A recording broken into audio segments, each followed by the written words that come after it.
Meaning of dysentery. Dysentery. Dysentery. Dysentery. Dysentery.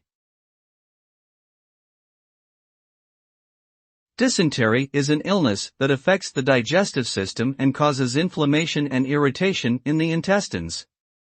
It is typically caused by a bacterial or parasitic infection and can lead to symptoms such as abdominal pain, fever, diarrhea, and dehydration. The infection spreads through contaminated food, water, or feces and can affect people of all ages, but is most common in areas with poor sanitation. If left untreated, dysentery can be life-threatening, particularly in young children or people with weakened immune systems. Prompt treatment with antibiotics and hydration is crucial for a full recovery.